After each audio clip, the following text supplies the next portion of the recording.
मसीह में मेरा अति प्रिय भाई और बहन, प्रभु यीशु मसीह के मधुर और मीठे नाम में आज की सुंदर सुबह में मैं आप सबों का अभिनंदन करता हूँ। आज की सुबह हम आइए परमेश्वर के जीवित वचन को सुनने से पहले, मनन करने से पहले हम उसके धन्यवाद दें।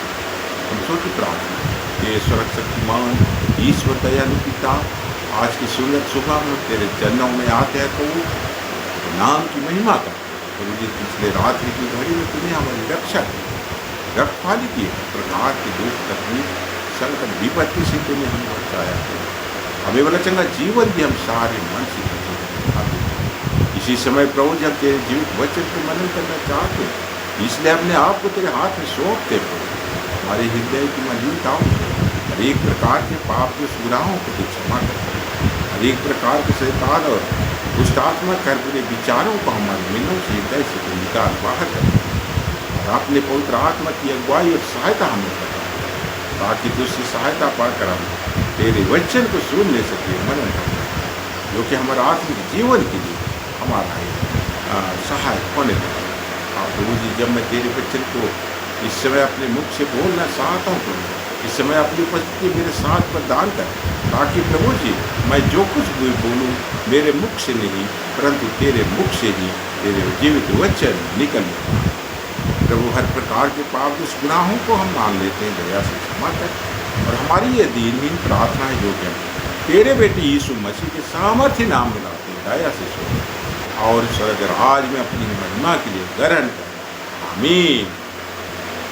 आज ये सुंदर सुबह के लिए परमेश्वर का जीवित वचन हमारे दिया गया है, वो हमें मिलता है याकूब की पुस्तक, उसका 2 अध्याय पद संख्या 14 से 17 तक। याकूब 2:14 से 17 तक। यहाँ पर परमेश्वर का जीवित वचन इस प्रकार से लिखा हुआ है, हम ध्यान से सुने। हे मेरे भाइयों, यदि कोई कहे मुझे विश्वास है पर वह कर्म ना करता हो तो इससे क्या लाभ? क्या ऐसा विश्वास कभी उसका उद्धार कर सकता है? यदि कोई भाई या बहन नंगे उघाड़े हो और उन्हें प्रतिदिन भोजन की घटी हो, और तुम में से कोई उनसे कहे कुशल से जाओ, तुम गर्म रहो और तृप्त रहो, पर जो वस्तु देह के लिए आवश्यक है वह उन्हें ना दे तो क्या लाभ? वैसे विश्वास भी यदि कर्म सहित ना हो तो अपने स्वभाव में मरा हुआ है। यहाँ तक। आमीन। परमेश्वर पिता अपने वचन के पढ़े और सुने जाने पर हम सबों को बहुतायत की आशीष दी। आमीन। ख्रीस्त में प्यारो, आज के सुंदर सुबह में हम सर्वप्रथम पिता परमेश्वर को धन्यवाद देवें, जो उसने पिछले रात्रि की घड़ी में हमारी रक्षा की है, रखवाली की है, हर प्रकार के दुख से, तकलीफ से, संकट से, विपत्ति से, शैतान और शत्रु से उसने हमें बचाया है। और आज किसने सुबह को अपने महिमा करने के निमित्त हमें देखने का अवसर प्रदान किया। हम सारे मन प्राण आत्मा से तुझे उसका धन्यवाद देते हैं। ख्रीस्त में प्यारो, और आज की सुंदर सुबह में हमारे अपना जीवित वचन दान किया, वचन के माध्यम से हमें आशीष प्रदान किया, शांति प्रदान की इस बड़ी दया के लिए हम उसका धन्यवाद देते हैं। ख्रीस्त में प्यारो, आज की इस वचन में यहाँ पर जो हम देखते हैं, वचन कहता है, यहाँ पर परमेश्वर हमसे कहता है कि विश्वास जो है कर्म बिना व्यर्थ। अगर कोई कहता है कि मैं प्रभु यीशु ख्रीस्त पर विश्वास करता हूँ और वो कर्म नहीं करता तो उसका विश्वास करना व्यर्थ है। अर्थात विश्वास के साथ कर्म की अति आवश्यकता है। अगर कोई कहे कि विश्वास के द्वारा मैं उद्धार पालूंगा और वो कर्म नहीं करता है तो उसका उद्धार मिलना असंभव है। यहाँ वचन में कहता है आगे, कोई भाई या बहन नंगे उघाड़े और उन्हें प्रतिदिन भोजन की घटी हो, और तुम में से कोई उनसे कहे कुशल से जाओ, तुम गर्म रहो और तृप्त रहो, पर जो वस्तुएं देह के लिए आवश्यक है वह उन्हें ना दे तो क्या?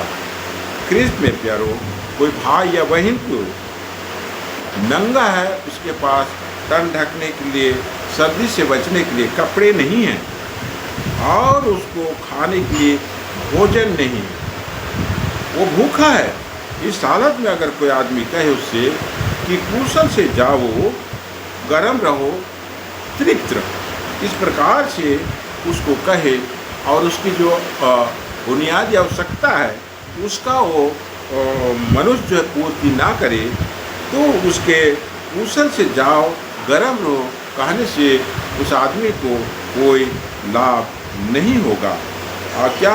क्योंकि यहाँ पर हम देखते हैं, अगर वो मनुष्य प्रभु यीशु ख्रीस्त पर विश्वास करता है लेकिन वो अपने कर्मों के द्वारा उस गरीब दुखी आदमी का मदद नहीं करता है, तो उस मनुष्य का विश्वास करना व्यर्थ है।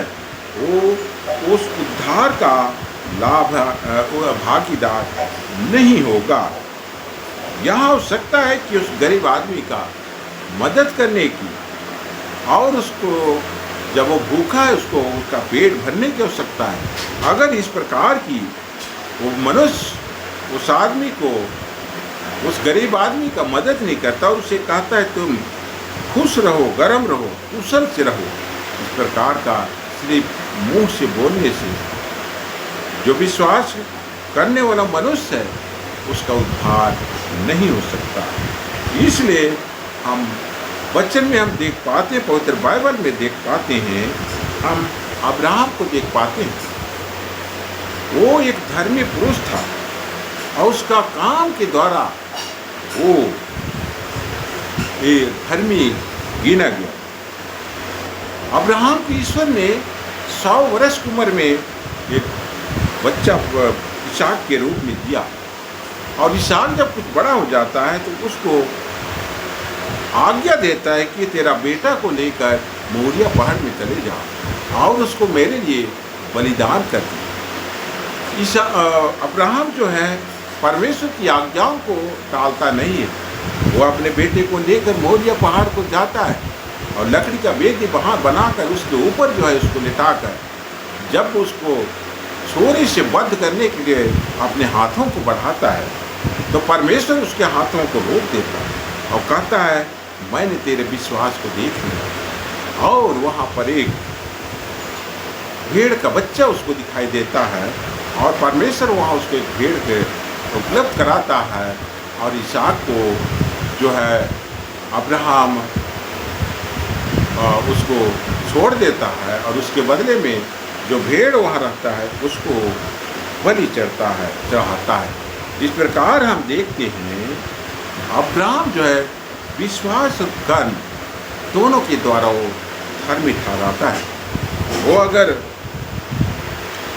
सिर्फ विश्वास ही करता और कर्म अगर नहीं करता, जैसा कि परमेश्वर ने उसको आज्ञा दी थी कि तू अपने इकलौते बेटे को मोरिया पर्वत में जाके बलिदान कर। अगर ये अब्राहम परमेश्वर की आज्ञाओं को नहीं मानता और अपने बेटे को वहाँ लेके नहीं जाता तो उसका विश्वास करना व्यर्थ हो जाता। लेकिन अब्राहम इस परीक्षा में सफल हुआ। वो अपने बेटे को लेकर गया वो मोरिया पहाड़ और वहाँ बलिदान करने ही वाला था, और परमेश्वर ने उसका विश्वास और उसके कर्मों को देखकर वो अब्राहम को ऐसा करने से रोक देता है। तो इस प्रकार वहाँ जो है अब्राहम अपने कर्मों के द्वारा वो धर्मी गिना गया। और अब्राहम जो ये जानता था कि जब परमेश्वर ने उसको 100 वर्ष की अवस्था में एक बच्चा प्रदान किया है, तो विश्वास करता था कि अगर परमेश्वर ने उसको अपने बेटे को बलिदान करने के लिए कहा है तो उसकी रक्षा भी करेगा, उसका उपाय भी करेगा। इसलिए वो बेधड़क उसका अपने बेटे का बलिदान करने के लिए ले गया और परमेश्वर की आज्ञाओं का पालन किया, और इसी के लिए परमेश्वर का पर विश्वास किया। और जो है अब्राहम का यह काम उसके लिए धर्म गिना गया और वह परमेश्वर का मित्र कहलाया।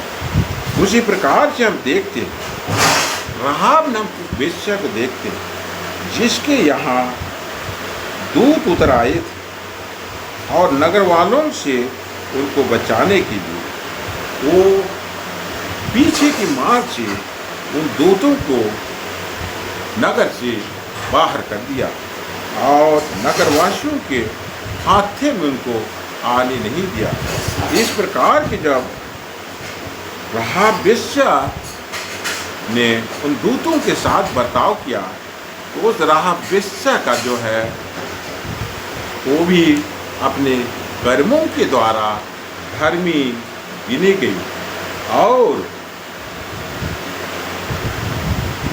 वो उसका जो है जो कि उसको इस्राएली लोग जब उस नगर को अधिकार में कर लेते हैं तो उनके खानदानों को उनको छोड़ देते हैं और वो बचाई जाती है। इस प्रकार राहाब वेश्या कर्मों के द्वारा धर्मी ठहराई जीती है। और हम सुसमाचार वचन में देखते हैं यीशु जब यरीहो को जा रहा था, यीशु जब यरीहो के निकट पहुंचा तो वहाँ एक अंधा भिखारी था जो कि यीशु की जाने की आहट को सुनकर वो जोर जोर से चिल्लाने लगा कि ये दाऊद के संतान मुझ पर दया कर।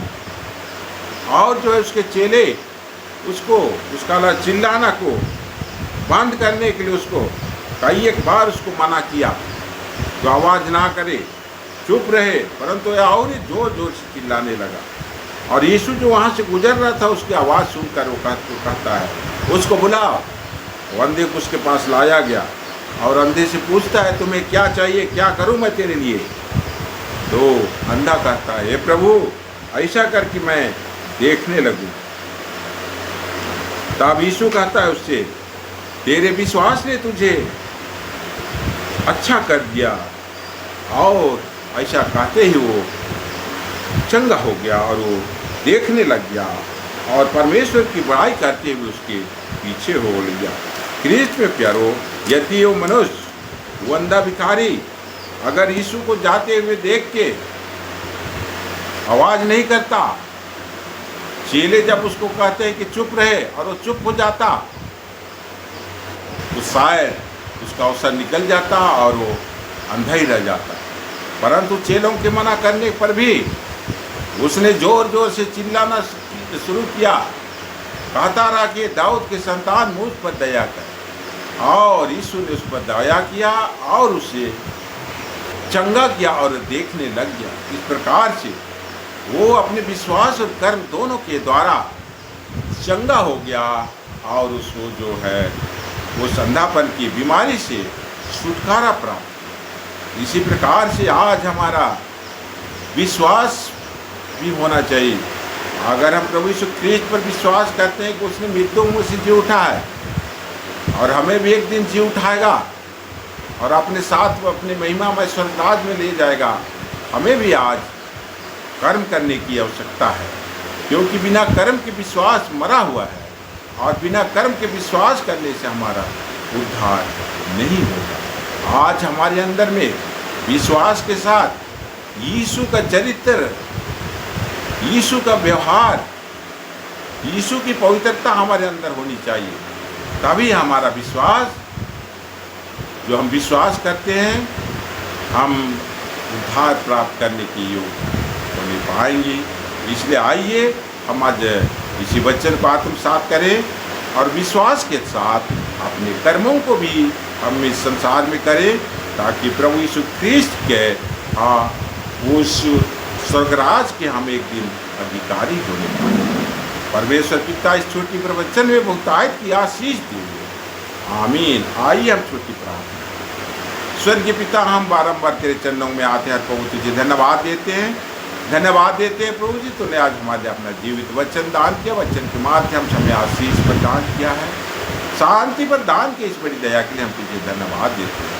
वचन में आज हमें बताया है प्रभु जी कि विश्वास के कर्म के बिना विश्वास व्यर्थ। हाँ प्रभु जी, तूने हमें बताया है कि अब्राहम किस प्रकार अपने कर्मों के द्वारा उसका विश्वास परखा गया और उसमें सफल हुआ। राहाब वेश्या को हम देख पाते हैं और विश्वास के द्वारा, विश्वास और अपने कर्मों के द्वारा उन दूतों को जो बचाया और उन्हें पीछे के रास्ते से उतार करके पार कर दिया और उनके जीवन को बचाया। इस प्रकार से उसके कर्मों के द्वारा धर्मी की नीति आती है। और हम उस अंधे भिखारी को देखते हैं, जब यीशु यरीहो को जा रहा था तो यरीहो के निकट पहुँचने पर अंधा भिखारी जोर जोर से चिल्लाता है, दाऊद के संतान मुझ पर दया कर। और प्रभु यीशु ख्रीस्त उसका आवाज़ सुनकर उसे बुलाता है और उसे कहता है, तू बता मैं तेरे लिए क्या करूं, तू क्या चाहता है कि मैं तेरे लिए करूं। अंधा कहता है यह कि मैं देखने लगूं। और यीशु ख्रीस्त उसको उसी समय चंगा कर देता है और देखने लग जाता है। इस प्रकार से वो अंधा व्यक्ति अपने कामों के द्वारा उसका जो है बीमारी निकल जाता है। अगर यीशु के पास नहीं आता उसका अंधापन दूर नहीं होता। सहायता कर प्रभु, आज हमारा विश्वास भी हमारे कर्म के साथ होना चाहिए। तेरा जो चरित्र है, आत्मा का जो फल है, वो हमारे अंदर झलकना चाहिए और हमारा व्यवहार ऐसे होना चाहिए।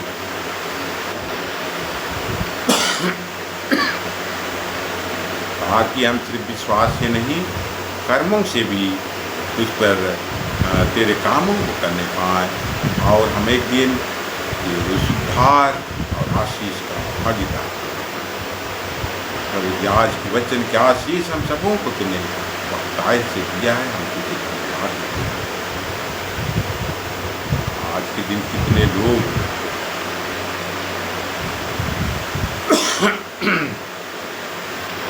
कोरोना की चपेट में आ गए हैं, कोरोना का बुखार उनके अंदर है।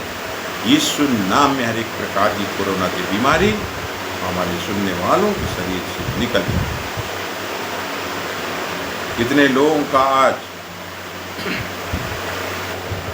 दिमाग की बीमारी है, ब्रेन हेमरेज हुआ है। यीशु नाम में हर ब्रेन हेमरेज की बीमारी है, बीमार लोग चंगे। कितने लोग आज आईसीयू में जिंदगी और मौत से लड़ रहे हैं, उनके लिए हम जीवन की घोषणा करें। आईसीयू से निकल जाओ